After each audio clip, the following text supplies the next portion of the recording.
Hello friends, welcome to Education Channel. Today is September 15th and we will see today's current affairs and analysis.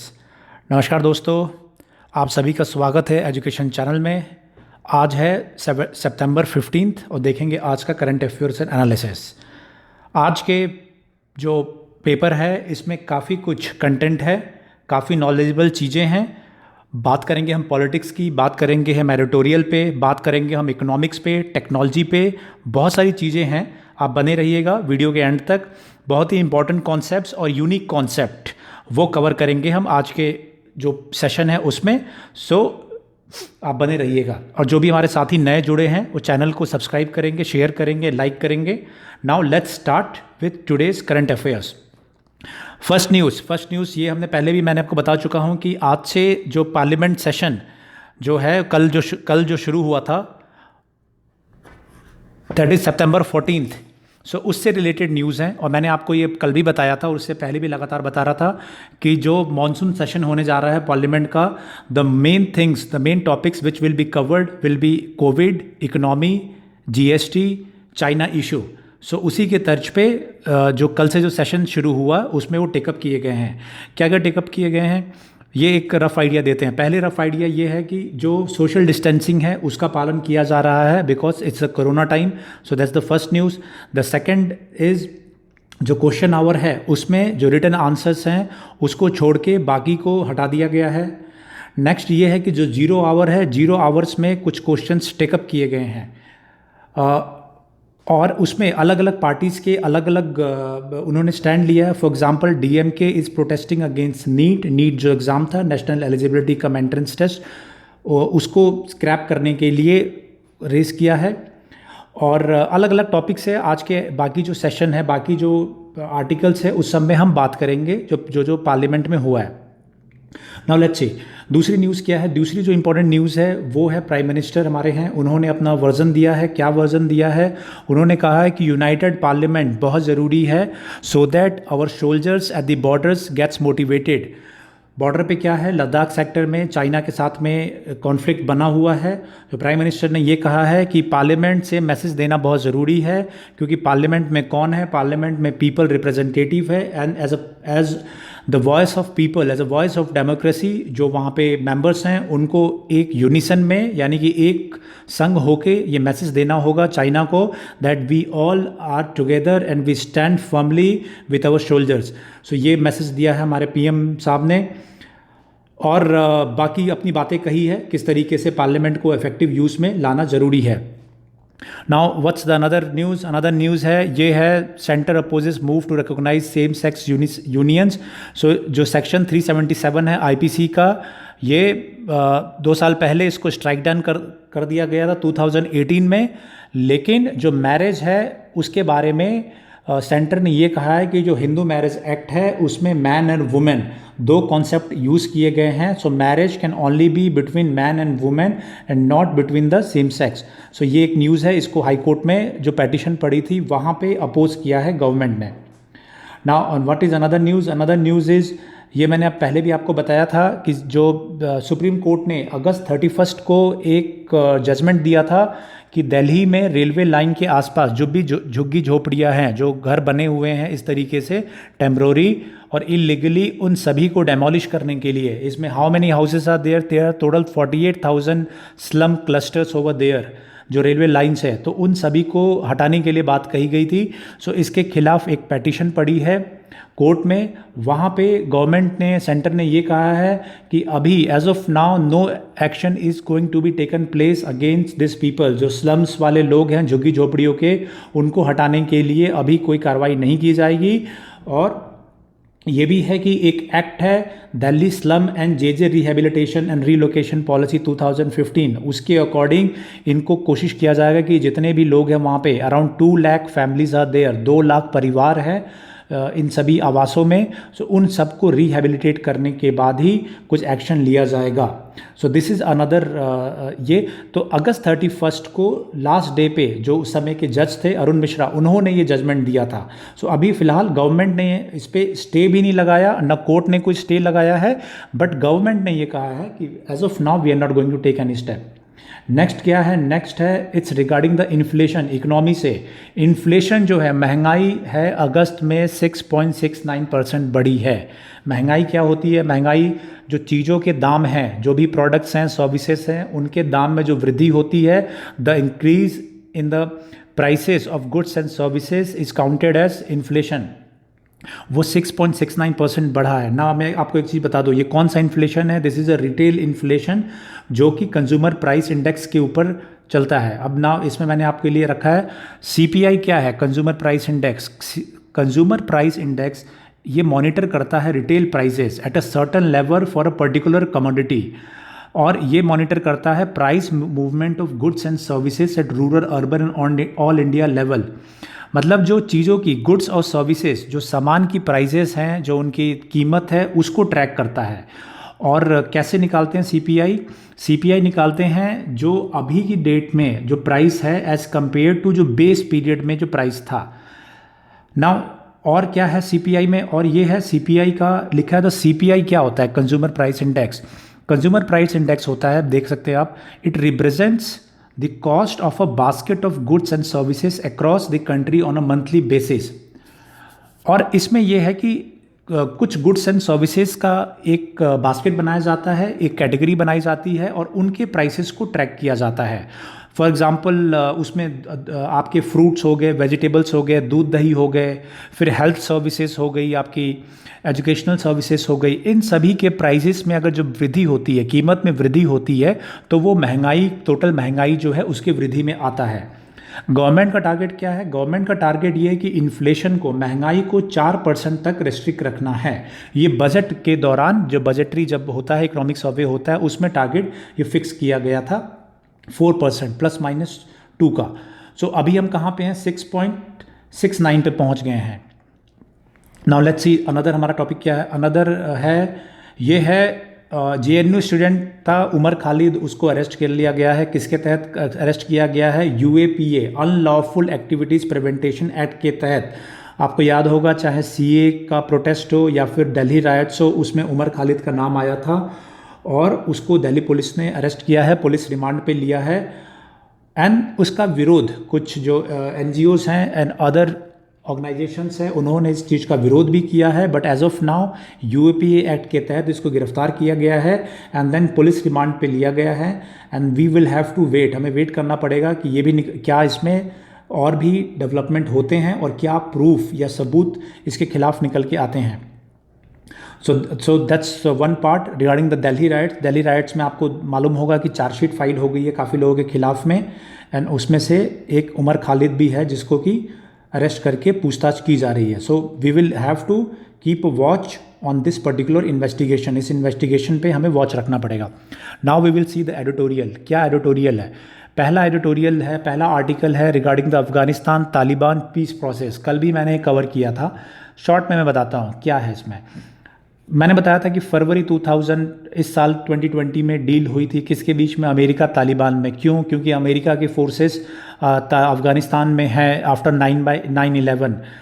उसके बाद क्या है, इस बार जो Donald Trump है, उन्होंने पिछले इलेक्शन में ये कहा था कि अपनी फोर्सेस को निकाल लेंगे। नवंबर में इलेक्शन है अमेरिका में, आपको ध्यान रहे। उसके पहले फोर्सेस पूरी निकाल लेना चाहते हैं अमेरिकन प्रेसिडेंट। अभी काफ़ी हद तक फोर्सेस निकल गई है, अराउंड 4000 उनके सोल्जर्स मैन अभी अफगानिस्तान में हैं। सो उसी के तहत डील की गई थी। डील में क्या क्या था? डील में ये था, तालिबान ने ये कहा था कि उसके जो प्रिजनर है, उनके जो लोग अफगानिस्तान जेल में बंद है, उनको छोड़ा जाए। कितने लोग थे? 5000 लोग थे। उसी तरीके से अफगानिस्तान गवर्नमेंट ने कहा था कि उनके 1000 आदमी जो किडनैप कर लिए गए हैं तालिबान के द्वारा, उसको तालिबान छोड़ेगा। कितने आदमी थे? वो 1000 आदमी थे।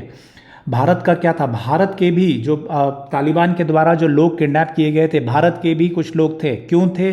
क्योंकि ये वो लोग थे जो अफगानिस्तान में काम करने गए थे एज ए इंजीनियर या फिर किसी प्रोजेक्ट, कंस्ट्रक्शन प्रोजेक्ट्स में काम कर रहे थे। उसमें से 3 लोगों को भी हाल में छोड़ा भी था।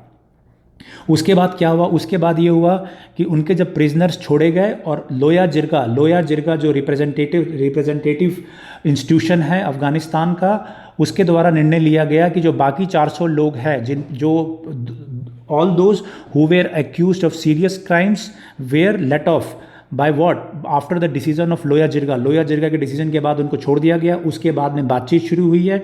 बातचीत कहाँ होने जा रही है? दोहा कतर में होने जा रही है। और बातचीत में अफ़गानिस्तान की तरफ से जो रिप्रेजेंटेटिव जो हेड हैं वो अब्दुल्ला हैं। ये पिछले गवर्नमेंट में थे। और अभी कौन है प्रेसिडेंट अफ़गानिस्तान के? अशरफ घानी हैं। नाउ अभी ये एडिटोरियल में क्या है? इस एडिटोरियल में ये है कि जो ओपनिंग हुई सैटरडे को, उस ओपनिंग में वीडियो कॉन्फ्रेंसिंग के थ्रू भारत के जो एक्सटर्नल अफेयर मिनिस्टर थे उन्होंने भी पार्टिसिपेट किया। एस जयशंकर थे, उन्होंने पार्टिसिपेट किया। आप कहेंगे क्या स्पेशल इसमें? स्पेशल ये है कि उस मीटिंग में अफ़गानिस्तान गवर्नमेंट के साथ साथ तालिबान भी मौजूद था। तालिबान को ऑफिशियली इंडिया आज भी टेररिस्ट ऑर्गेनाइजेशन मानता है। उसके बावजूद भी भारत के इंटरेस्ट को देखते हुए जो भारत के ऑफिशियल हैं, भारत के मिनिस्टर थे, वो उसमें शामिल हुए और उन्होंने एड्रेस किया। भारत का क्या कहना है? भारत का ये कहना है कि जो ये बातचीत है, उस बातचीत के दौरान कोई एक पीसफुल रेजोल्यूशन हो, दैट इज़ इम्पॉर्टेंट। बट ये भी इम्पॉर्टेंट है कि जिस तरीके से पिछले कुछ सालों में अफ़गानिस्तान में डेमोक्रेसी मजबूत हुआ है, इंस्टीट्यूशनल मजबूत हुआ है, जो राइट्स हैं माइनॉरिटीज़ एंड वुमेन के वो मजबूत हुए हैं, वो सभी बने रहेंगे। तालिबान क्या चाहता है? तालिबान ने 2 दिन पहले स्टेटमेंट दिया था कि वो ये चाहता है कि इस्लामिक रूल हो अफ़गानिस्तान में और इस्लामिक लॉ के अकॉर्डिंग ही रूल हो। बट इंडिया का इंटरेस्ट रहेगा कि डेमोक्रेसी वहाँ बनी रहे और डेमोक्रेटिक गवर्नमेंट के थ्रू अफ़गानिस्तान को रूल किया जाए। बट एज ऑफ नाउ हम देखेंगे आगे क्या होता है। बट ये इंपॉर्टेंट है कि अभी सीज़ फायर डिक्लेयर नहीं हुआ है। सीज़ फायर मतलब लड़ाई अभी भी नहीं ख़त्म हुई है, बीच बीच में लड़ाई चल रही है। So that is regarding the Afghanistan Taliban peace process. इसको मैं लगातार कवर कर रहा हूँ और आपको आई होप कि काफ़ी अच्छे से इसको आप समझ गए होंगे। Now what is the next article? Next article is regarding the sports से रिलेटेड है। 2020 का US ओपन जो खेला गया है न्यूयॉर्क में, उसमें कुछ इंपॉर्टेंट पॉइंट्स हैं। आप देख लीजिए क्या इंपॉर्टेंट पॉइंट है। पहला है कि जो मैन सिंगल्स हैं उसमें डोमिनिक थीम जो ऑस्ट्रेलिया के हैं उन्होंने टूर्नामेंट जीत लिया है। और नाओमी ओसाका महिलाओं में जो कि जापान से हैं वो जीती हैं। तो ये 2 नाम आप याद रखिएगा। डोमिनिक थीम ऑस्ट्रेलिया से, वो US ओपन 2020 जीते हैं, और नाओमी ओसाका जापान से, वो महिलाओं में जीती है। क्या इंपॉर्टेंट है? रॉजर फेडरर और राफेल नडाल ये पहली बार कोरोना की वजह से इसमें नहीं शामिल हुए थे।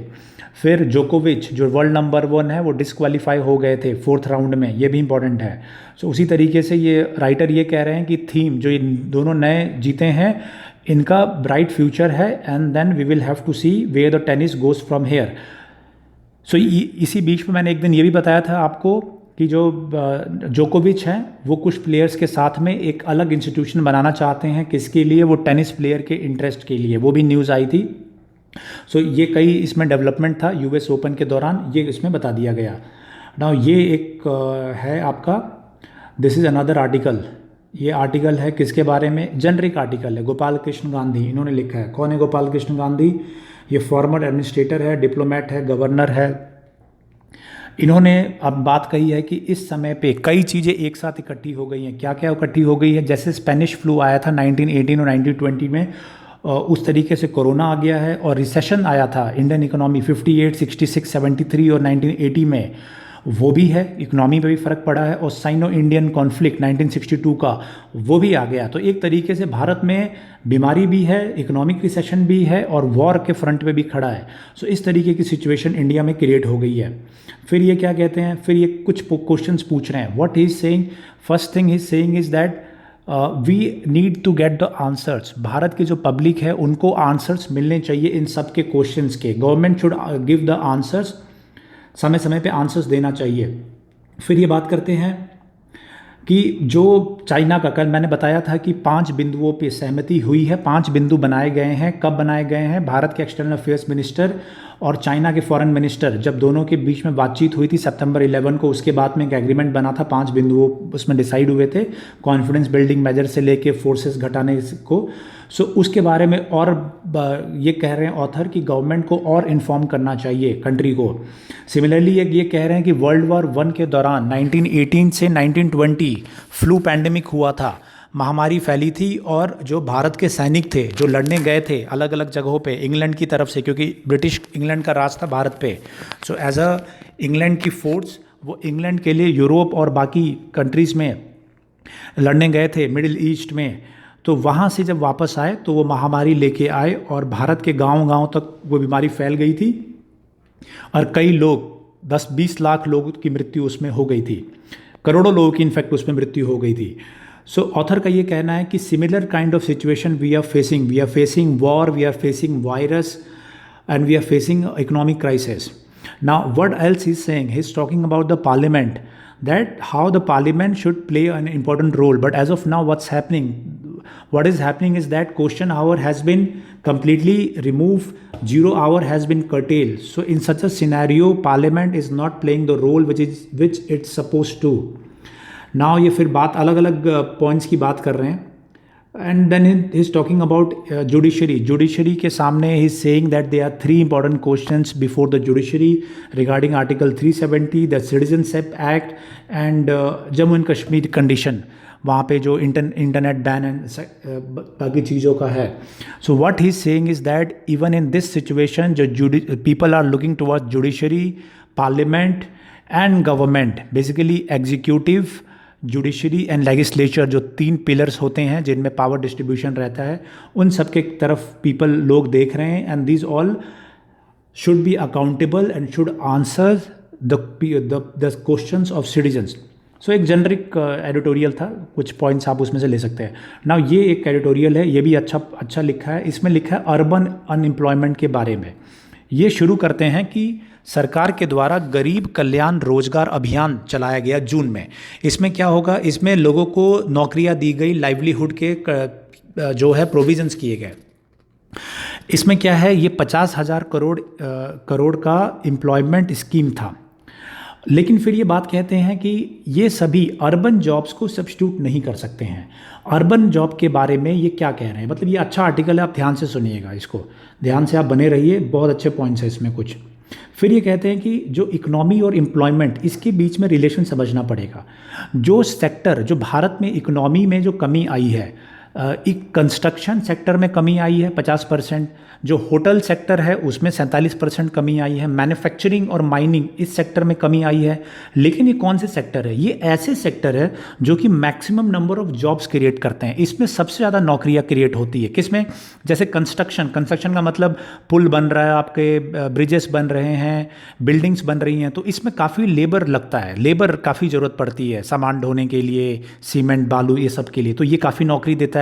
उसी तरीके से आपका होटल वगैरह है, होटल सर्विसेज हैं, इसमें काफ़ी लोगों को वेटर के रूप में, बाकी के रूप में आपको नौकरी मिलती है। मैन्युफैक्चरिंग का, किसी भी चीज़ की मैन्युफैक्चरिंग हो रही है उसमें नौकरियां, तो ये सेक्टर में काफ़ी ज़्यादा नौकरियां थी। लेकिन चूंकि ये सेक्टर में ग्रोथ गिरा है तो इससे काफ़ी ज़्यादा लोगों की नौकरियां जो है वो चली गई है। ये समझ में आ गया होगा। फिर ऑथर ये कह रहे हैं कि जो रिवर्स माइग्रेशन हमको देखने को मिला है। What is reverse migration? Reverse migration का मतलब ये होता है कि जो लोग हैं वापस अपनी जगहों पे चले जाए। माइग्रेशन ये होता है कि गांव से शहरों के या एक राज्य से दूसरे राज्य में जाना नौकरी की तलाश में। और रिवर्स माइग्रेशन क्या है कि उन नौकरियों को, उन जगहों को छोड़ के आप वापस चले गए। कहाँ चले गए? अपने गाँव को, अपने छोटे शहरों को आप चले गए। ये ऑथर का कहना है। फिर क्या है, फिर ये कह रहे हैं कि जो शहरी लोग हैं, ध्यान रखिए गांव के लोगों की बात नहीं कर रहा हूँ मैं, जो शहरों में जो इनफॉर्मल जॉब है। इनफॉर्मल जॉब्स क्या होते हैं? इनफॉर्मल जॉब ऐसे हैं जिनका कि बही खाता नहीं है। बही खाता मतलब कोई अकाउंट नहीं है, कोई अकाउंटेबिलिटी नहीं है, कभी भी भर्ती कर दिया, कभी भी निकाल दिया। ये इन सेक्टर को इनफॉर्मल जॉब बोलते हैं। तो ऑथर का ये कहना है कि इनफॉर्मल जॉब भारत में, urban low and informal job वो सबसे ज़्यादा है विश्व में, या फिर साउथ एशिया रीजन में सबसे ज़्यादा इनफॉर्मल जॉब्स, नौकरियां हैं। और ये सबसे ज़्यादा वल्नरेबल भी हैं। वल्नरेबल का मतलब क्या होता है?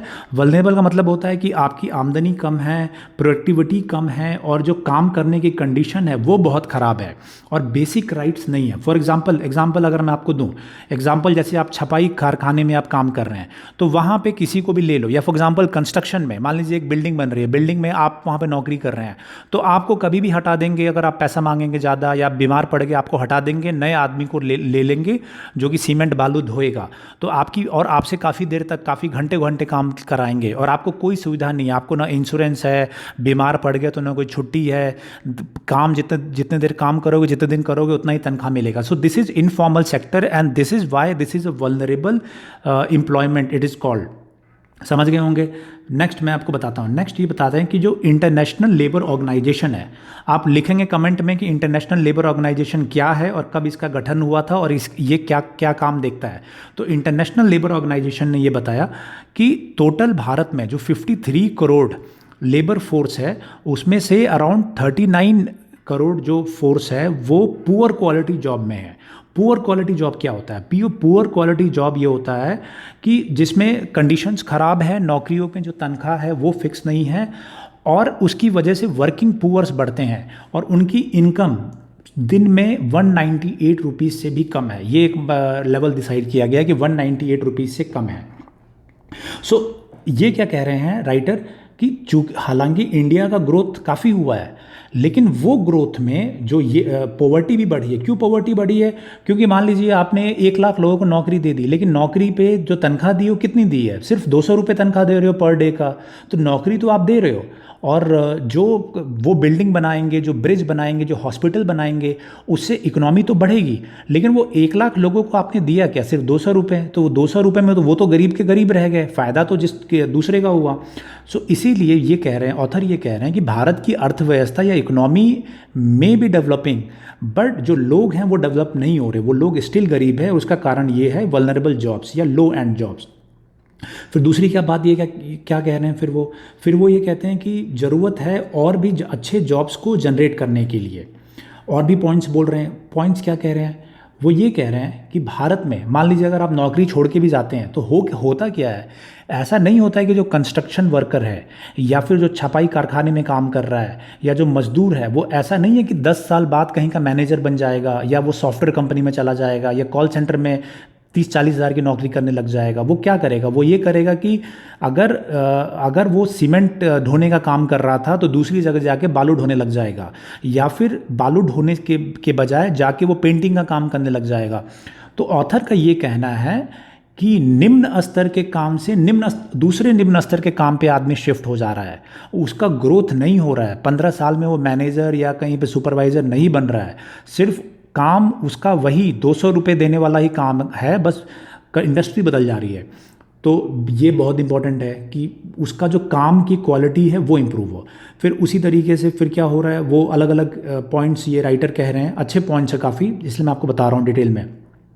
फिर वो कह रहे हैं कि इससे क्या है, इससे क्या दिक्कत, इस पे हम क्या कर सकते हैं। कदम उठाने के लिए कह रहे हैं कि जो अर्बनाइजेशन जिस तरीके से बढ़ रहा है, मतलब शहरीकरण बढ़ रहा है, सो अर्बन एम्प्लॉयमेंट जनरेशन की कोई स्कीम होनी चाहिए। जिस तरीके से नरेगा है गाँवों के लिए, उसी तरीके से शहरों में अर्बन एम्प्लॉयमेंट जनरेशन होना चाहिए।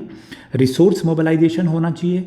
इंफ्रास्ट्रक्चर पे गवर्नमेंट को काम करना चाहिए, और इस तरीके के काम करना चाहिए जैसे लो हाउसिंग का है। तो लो हाउस फॉर एग्जांपल ये है कि जैसे फॉर एग्जांपल गवर्नमेंट ये 200 रुपये पर डे वाले लोगों को इस्तेमाल करे और सस्ते घरों का जो प्रोजेक्ट है उस पे काम कर ले।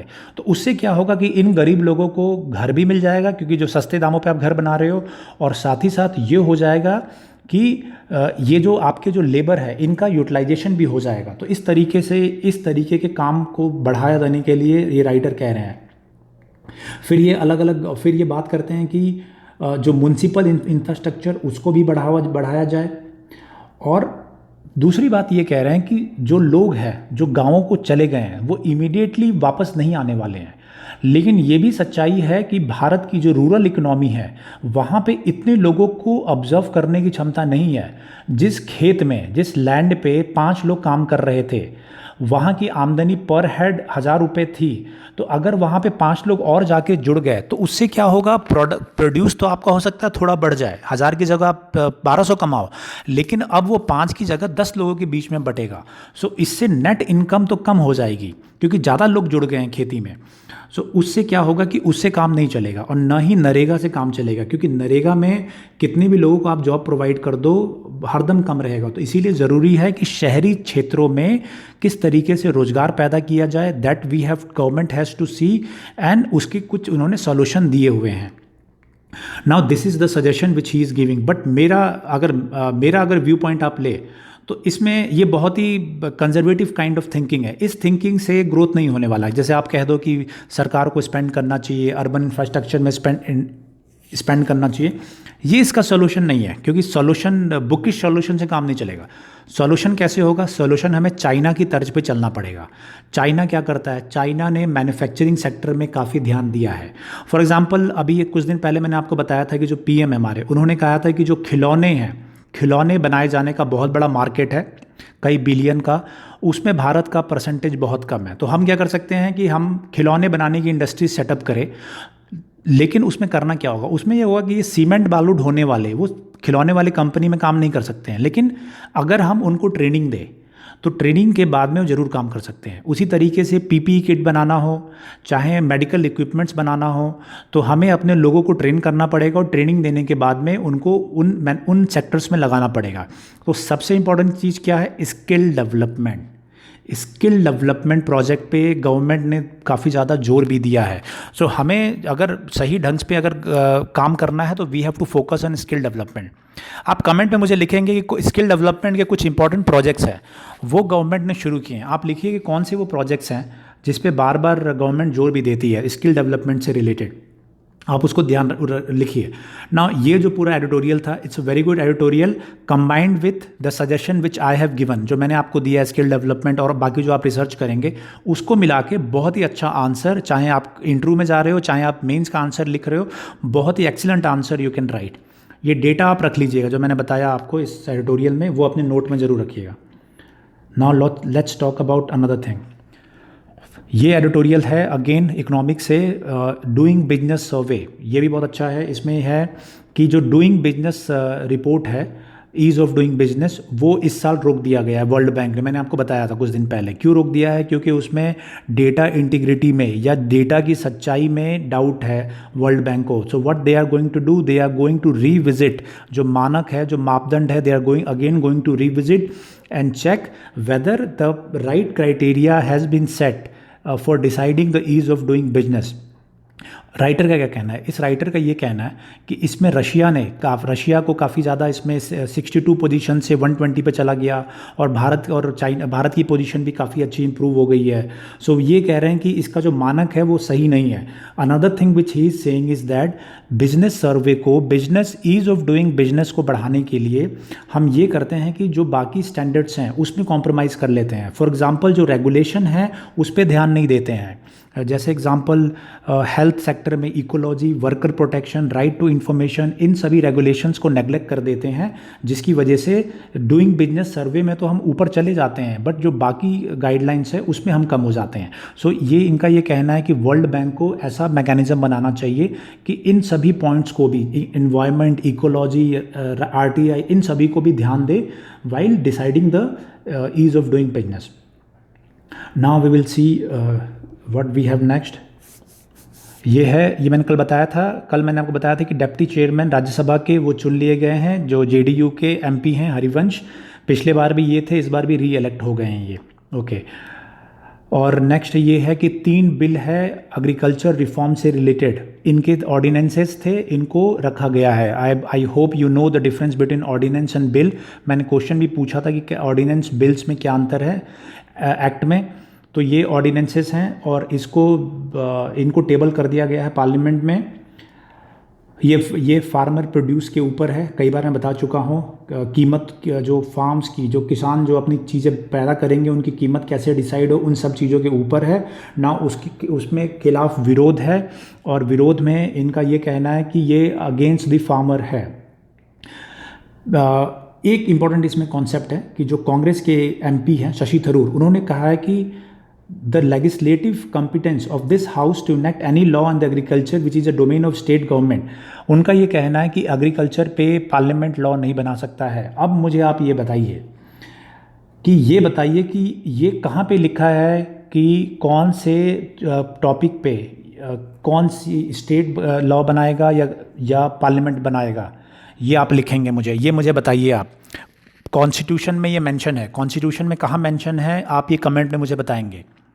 ये बहुत इंपॉर्टेंट कॉन्सेप्ट है, बहुत ही इंपॉर्टेंट। तो आई होप कि आपको पता है। नहीं पता है तो आप कमेंट में लिखिए कि नहीं पता है, वही मैं आपको बताऊंगा कि ये डिस्ट्रीब्यूशन कहाँ पे है, किस चीज़ पे पार्लियामेंट कानून बना सकता है, किस पे स्टेट बना सकता है, और किस पे दोनों बना सकते हैं। तो इसको आप मेंशन करिए और फिर मुझे ये बताइए कि क्या पार्लियामेंट कोई ऐसा प्रोविज़न है कि अगर इस पावर को ओवरराइड कर सकता है, वो कर सकता है तो कौन सी सिचुएशन में ओवरराइड कर सकता है?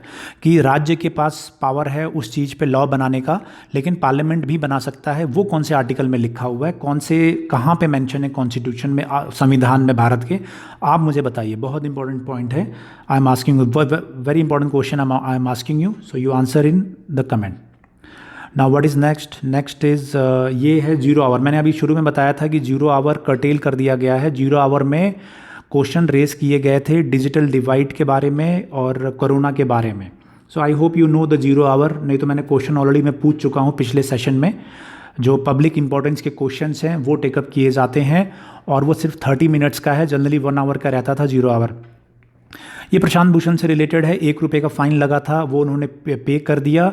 और दूसरी इंपॉर्टेंट चीज़ है कि रिव्यू में गए हैं। वो किस चीज़ के रिव्यू में गए हैं? वो सुप्रीम कोर्ट का जो वर्डिक्ट है उसको रिव्यू करने गए हैं। ना आप मुझे बताओ कि क्या सुप्रीम कोर्ट के जो जजमेंट है उसको रिव्यू किया जा सकता है? आप लिखिए कमेंट में। आज मैं मेंस के क्वेश्चंस नहीं पूछूंगा, आज मैं आपको यही जो क्वेश्चन से दे रहा हूँ इसी के आप आंसर लिखो, क्योंकि बहुत सारे टॉपिक है और मैं चाहता हूँ कि एक क्वेश्चन पूछ के बाकी टॉपिक आज नेगलेक्ट ना हो। तो इसीलिए मैं लगातार आपसे क्वेश्चंस पूछ रहा हूँ। आप इन सभी क्वेश्चंस को नोट करते रहो, क्योंकि सारे टॉपिक इंपॉर्टेंट है आज के। तो इसीलिए 4-5 क्वेश्चंस मैं आपको दे रहा हूँ। तो ये चारों 5 क्वेश्चंस को आप पढ़िए। अगर पढ़ेंगे तो अलग अलग फील्ड से है, ज्योग्राफी है, पॉलिटी है, इकोनॉमिक्स है। तो आप मुझे बताओ कि क्या इसको रिव्यू कर सकते हैं। नाउ अभी दूसरा क्या है, जो कंटेम्प्ट है, कंटेम्प्ट का कहाँ पे लिया है? 129 जो आर्टिकल है संविधान का, उसके तहत सुप्रीम कोर्ट ने इसको किसका कॉग्निजेंस लिया था। और बाकी आप मुझे बताइए कि इसको जो 129 के तहत, 129 जो आर्टिकल है उसके तहत क्या रिव्यू किया जा सकता है, और इन जनरल सुप्रीम कोर्ट के ऑर्डर को रिव्यू किया जा सकता है, जजमेंट को, या नहीं? आप लिखिए इसको। फिर आर्म फोर्सेस ट्रिब्यूनल, एक मैं आपको बता दूं, जो पुलवामा हुआ था उसके बाद में जो सर्जिकल स्ट्राइक हुआ था, सर्जिकल स्ट्राइक जो हमारी एयरफोर्स है उन्होंने किया था, उस दौरान में फ्रेंडली फायर हुआ था। ये कहना था उसमें, फ्रेंडली फायर में भारत का जो एक हेलीकॉप्टर है वो दुर्घटनाग्रस्त हो गया था और उसमें 6 लोगों की मृत्यु हो गई। तो उसके बाद में कोर्ट ऑफ इंक्वायरी गठित है आर्म फोर्सेस ट्रिब्यूनल के द्वारा। ना आप ये बताओ कि what is arm forces tribunal और वो कैसे मामलों को देखता है? बहुत इंपॉर्टेंट है, आर्म फोर्सेस ट्रिब्यूनल कैसे मामलों को देखता है। कुछ मैंने इस आर्टिकल में आपको बता दिया कि जो फ्रेंडली फायर था उसी के तहत कोर्ट ऑफ इंक्वायरी और कोर्ट मार्शल की इंक्वायरी को देख रहा है। रेस्ट आप बताइए कि आर्म फोर्सेस ट्रिब्यूनल क्या है, कब इसका गठन हुआ था, और व्हाट काइंड ऑफ जो टॉपिक्स और what kind of things it takes into consideration. ये राजस्थान से रिलेटेड है। क्या क्या है इसमें है कि एक नई योजना उस पर काम कर रहे हैं, जो अर्बन पुअर है, जो ऊपर भी हमने बात किया अर्बन पुअर के बारे में। अर्बन पुअर है उसके उनको उधार देना या क्रेडिट देने के लिए नई स्कीम लाने जा रही है। आपको याद होगा हमारे प्राइम मिनिस्टर है, उन्होंने जो स्ट्रीट वेंडर है उनके लिए एक योजना लागू की है कि 10,000 रुपये तक का उनको उधार मिलेगा। और उसके साथ साथ नेशनल अर्बन लाइवलीहुड मिशन है, वो भी है, उसके तहत भी राजस्थान गवर्नमेंट जो स्ट्रीट वेंडर्स हैं या बाकी अर्बन पुअर है उन पे होगा। Now you tell me what is urban poor, how do you define urban poor. एक हमने एडिटोरियल देखा, उसमें हमने देखा कि 198 जो इनकम है वो एक टारगेट रखा है। तो आप मुझे ये बताओ कि जो अर्बन पुअर है या पुअर है, पॉवर्टी है, वो कैसे डिसाइड की जाती है, उसका जो मानक है वो कितना है। वो कई आर्टिकल्स में पहले मैं बात कर चुका हूँ कि क्या कितना उसका रेंज होता है, इनकम के बेसिस पे है या आपके जो अर्निंग्स है उसके बेसिस पे है। तो आप मुझे बताइए कि क्या है। नाउ ये एक न्यूज़ है कि एक सत्यमेव जयते या और ट्रुथ फंड वो इस्टेब्लिश किया गया है। ये पैसे इकट्ठे करके campaign for judicial accountability on reform उस पर काम करेगा। और ये क्यों किया गया है? जो 1 रुपये का फ़ाइन किया गया था इन पे प्रशांत भूषण पे, उसके बाद में। ना ये इंपॉर्टेंट आर्टिकल है 15th फाइनेंस कमीशन से रिलेटेड। 15th फाइनेंस कमीशन का गठन कब हुआ था वो आप बताएंगे। मैं आपको ये बताता हूँ कि 2021-22 से लेके 25-26 के बीच में जिस तरीके से डेवोल्यूशन होना है, मतलब जितना रिवेन्यू है वो रिवेन्यू देश का सेंटर और स्टेट के बीच में कैसे कैसे बटेगा वो है, उसके बारे में है। 42% डेवोल्यूशन था, 41% की बात कही गई है। और 41 और 42% जो स्टेट गवर्नमेंट है उनका ये कहना है कि 50-50 शेयरिंग होनी चाहिए दोनों के बीच में, स्टेट और सेंटर के बीच में। तो बहुत सारी चीज़ें इसमें हैं, लेकिन ये मैं आपको एज अ होमवर्क दूंगा। ये होमवर्क है क्योंकि हमारा जो सेशन है वो बहुत लंबा हो जाएगा और मैं नहीं चाहता हूँ कि सारी चीज़ें मैं ही बताऊँ, क्योंकि ये सब आपको खुद जानना चाहिए। अगर नहीं आपको आता है तो कल मैं उसको बताऊँगा आपको, जो आपको टॉपिक नहीं आता है। लेकिन मैं चाहता हूँ कि आप कॉन्स्टिट्यूशन खोलिए, अगर आप पॉलिटी पढ़ते हैं उसमें खोलिए। कॉन्स्टिट्यूशन आपको नहीं है तो, आपको बुक नहीं है तो आप ऐप डाउनलोड कर लीजिए। अगर आपको ऐप नहीं मालूम तो कमेंट में लिखिएगा, मैं आपको ऐप बता दूंगा कि कहाँ कौन सा ऐप डाउनलोड करना है। तो आप उस ऐप को डाउनलोड करिए, आप जाइए ढूंढिए फाइनेंस कमीशन का जिक्र कहाँ है। फाइनेंस कमीशन में आप जाइए, पढ़िए कि फाइनेंस कमीशन की क्या पावर होती है, कैसे कैसे उसका गठन होगा, कौन उसका गठन करता है, और इन सब चीज़ों को आप लिखिए कमेंट में।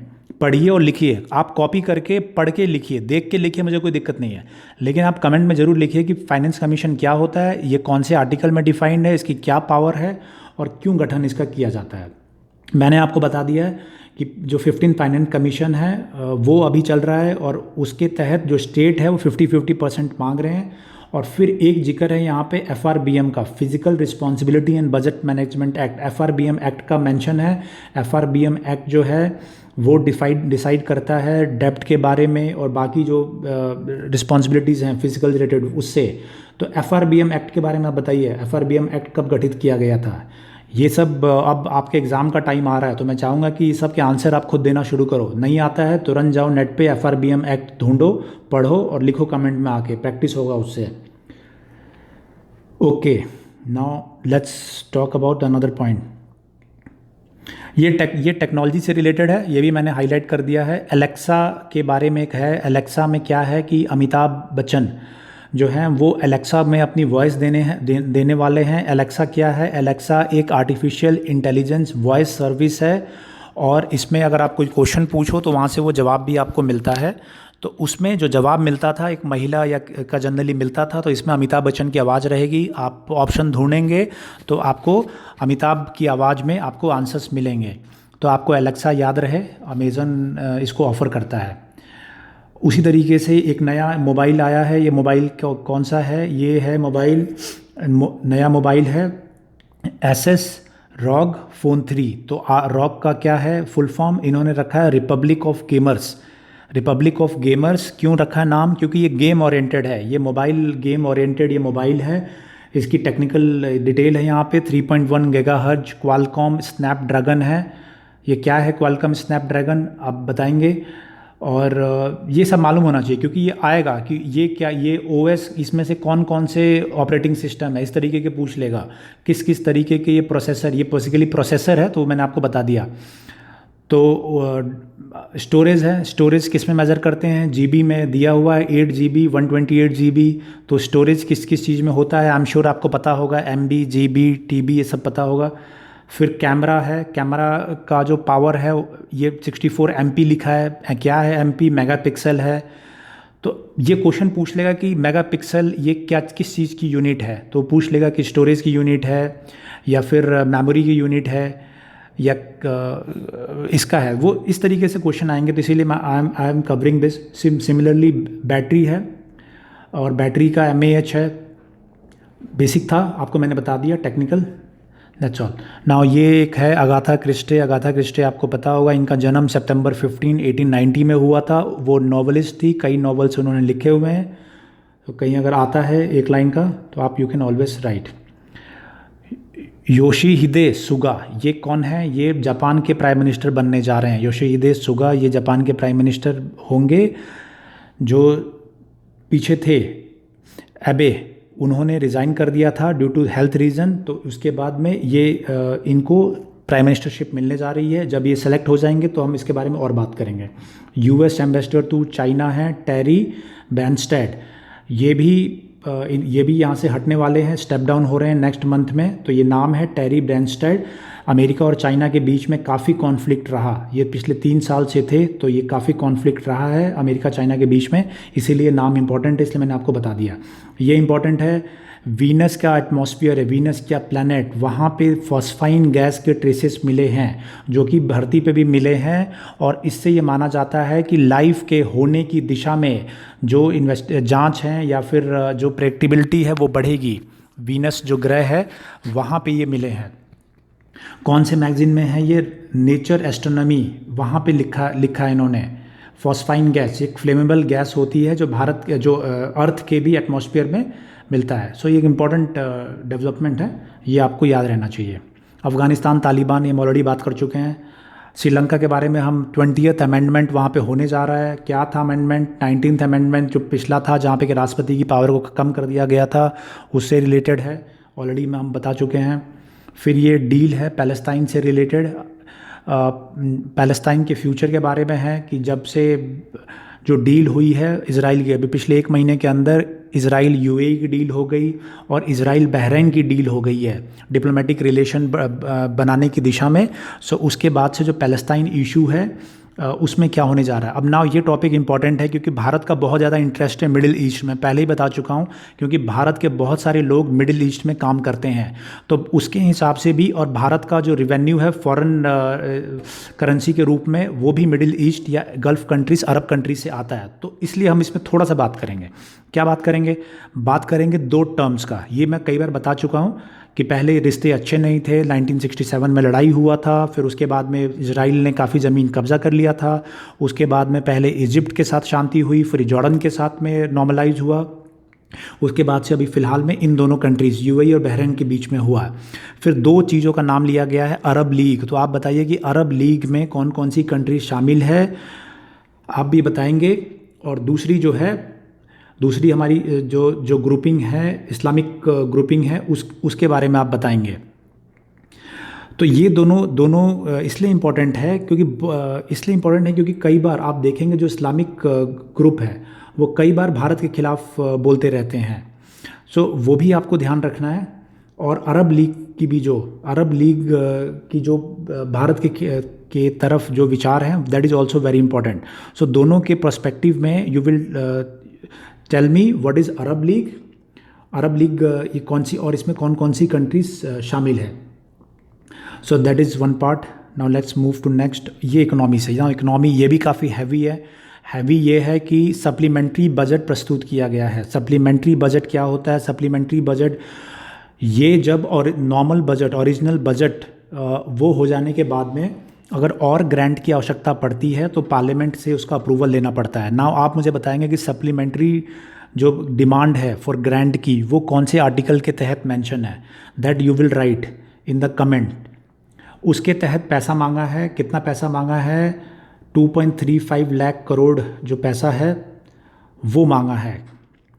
और अलग अलग है, उसमें से 20,000 करोड़ रुपए पब्लिक सेक्टर बैंक के रिकैपिटलाइजेशन के लिए मांगा है। क्यों मांगा है? बिकॉज बैंक्स को ये कहा गया है कि वो लोन प्रोवाइड करेंगे। सो बैंक्स को लोन प्रोवाइड करने के लिए उनके पास पैसा हो, इसीलिए 20,000 करोड़ सप्लीमेंट्री ग्रांट मांगी गई है उनको देने के लिए। सिमिलरली 40,000 करोड़ ग्रांट अलोकेट किया जा रहा है नरेगा के तहत। आपको मालूम है कि लोग वापस गए हैं तो उनको रोज़गार प्रोवाइड किया जा रहा है। और 6,800 करोड़ हेल्थ मिनिस्ट्री ने मांगा है।